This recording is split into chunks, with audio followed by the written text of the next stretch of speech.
ನಟಿಯಾಗಿ ತೆರೆ ಮೇಲೆ ಕಾಣಿಸಿಕೊಳ್ಳುವ ನಟಿಯರು ತಾವು ಸುಂದರವಾಗಿ ಕಾಣಬೇಕು ಅಂತ ಬಯಸ್ತಾರೆ. ಅದಕ್ಕಾಗಿ ಬ್ಯೂಟಿ ಟಿಪ್ಸ್ ಮತ್ತು ಆಹಾರ ಕ್ರಮಗಳನ್ನು ಫಾಲೋ ಮಾಡ್ತಾರೆ. ಆದರೆ ಈಗ ಕಲರ್ಸ್ ಕನ್ನಡ ವಾಹಿನಿಯಲ್ಲಿ ಪ್ರಸಾರ ಆಗ್ತಾ ಇರುವ ದೃಷ್ಟಿ ಬೊಟ್ಟು ಸೀರಿಯಲ್ನ ನಟಿ ತನ್ನ ಸಹಜ ಸೌಂದರ್ಯವನ್ನ ತೋರಿಸದೆ ಕಪ್ಪು ಸುಂದರಿಯಾಗಿ ತೆರೆ ಮೇಲೆ ಕಾಣಿಸ್ತಾ ಇದ್ದಾರೆ. ಇವರ ಈ ಧೈರ್ಯಕ್ಕೆ ನಿಜಕ್ಕೂ ಮೆಚ್ಚಲೇಬೇಕು. ದೃಷ್ಟಿಬೊಟ್ಟು ಧಾರಾವಾಹಿಯಲ್ಲಿ ಕಾಣಿಸಿಕೊಳ್ಳುತ್ತಿರುವ ಈ ನಟಿಯ ಹೆಸರು ಅರ್ಪಿತಾ ಮೋಹಿತೆ. ವಿಭಿನ್ನ ಪಾತ್ರದ ಮೂಲಕ ಇದೀಗ ಜನರ ಮೆಚ್ಚುಗೆಗೆ ಪಾತ್ರವಾಗಿದ್ದಾರೆ. ಸೋಷಿಯಲ್ ಮೀಡಿಯಾದಲ್ಲಿ ಹಲವಾರು ಜನರು ಇಷ್ಟು ಸುಂದರವಾಗಿರುವ ನಟಿಯನ್ನ ಕಪ್ಪಾಗಿ ತೋರಿಸಬೇಡಿ ಅಂತ ವಿನಂತಿ ಮಾಡಿಕೊಳ್ತಾ ಇದ್ದಾರೆ. ಕಪ್ಪು ಮತ್ತು ಬಿಳುಪಿನ ಮಧ್ಯೆ ಇರುವ ಅಥವಾ ನಡೆಯುವ ಈ ಕತೆ ಬಡವರ್ಗದ ಹೆಣ್ಣು ಮಕ್ಕಳ ಸ್ಥಿತಿಯನ್ನ ತೋರಿಸಲಾಗಿದೆ. ಬಡ ಹೆಣ್ಣು ಮಕ್ಕಳು ಅಂದ್ರೆ ಸಿರಿವಂತರು ನೋಡುವ ದೃಷ್ಟಿಕೋನ ಹೇಗೆ ಇರುತ್ತೆ ಅನ್ನೋದನ್ನ ಬಹಳ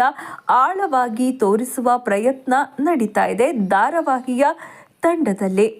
ನಟಿ ಅರ್ಪಿತಾ ಅವರಿಗೆ ಈ ಪಾತ್ರದ ಬಗ್ಗೆ ಬಹಳ ನಿರೀಕ್ಷೆಗಳಿವೆ. ಅವರು ದೃಷ್ಟಿಬೊಟ್ಟು ಪಾತ್ರವನ್ನ ಹಾಗೇನೆ ತನ್ನನ್ನ ದೃಷ್ಟಿಯಾಗಿ ನೋಡಬೇಕು ಅಂತ ಆಸೆ ಪಟ್ಟು ಸೋಷಿಯಲ್ ಮೀಡಿಯಾದಲ್ಲಿರುವ ತಮ್ಮ ಖಾತೆಯನ್ನ ತೆಗೆದುಹಾಕಿದ್ದಾರೆ. ಅರ್ಪಿತಾ ಅವರು ಈ ಪಾತ್ರಕ್ಕಾಗಿ ಬಹಳ ಶ್ರಮ ವಹಿಸ್ತಾ ಇದ್ದಾರೆ. ಇವರಿಗೆ ಮೇಕಪ್ ಮಾಡೋಕೆ ಬರೋಬ್ಬರಿ 2 ಗಂಟೆಗಳ ಕಾಲ ತೆಗೆದುಕೊಳ್ಳುತ್ತೆ.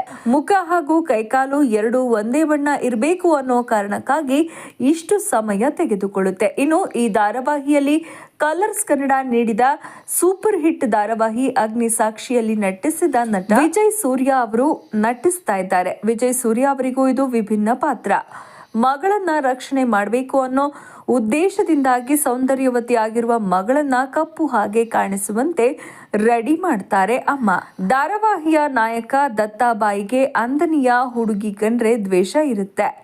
ವಿಭಿನ್ನ ದೃಷ್ಟಿಕೋನದಲ್ಲಿ ಬದುಕಿರುವ ಇಬ್ಬರ ಜೀವನದ ಕತೆ ಹೇಗೆ ಸಾಗುತ್ತೆ ಅನ್ನೋದನ್ನ ಕಾದು ನೋಡಬೇಕಿದೆ. ಹೆಣ್ಣಿಗೆ ಸೌಂದರ್ಯವೇ ಶಾಪ, ಆದರೆ ಗಂಡಿಗೆ ಸೌಂದರ್ಯವೇ ಬದುಕಿಗೆ ಮುಳ್ಳು ಎಂಬುದನ್ನ ನಿರ್ದೇಶಕರು ಸೂಕ್ಷ್ಮವಾಗಿ ತೆರೆ ಮೇಲೆ ಹೇಳುವ ಪ್ರಯತ್ನ ಮಾಡ್ತಾರೆ. ಇತ್ತೀಚೆಗೆ ನಡೆದ ಅನುಬಂಧ ಅವಾರ್ಡ್ನಲ್ಲಿ ಅರ್ಪಿತಾ ಅವರು ಖುಷಿಯಿಂದ ತಮ್ಮ ಪಾತ್ರವನ್ನು ಒಪ್ಕೊಂಡಿರೋದಾಗಿ ಹೇಳಿದ್ದಾರೆ.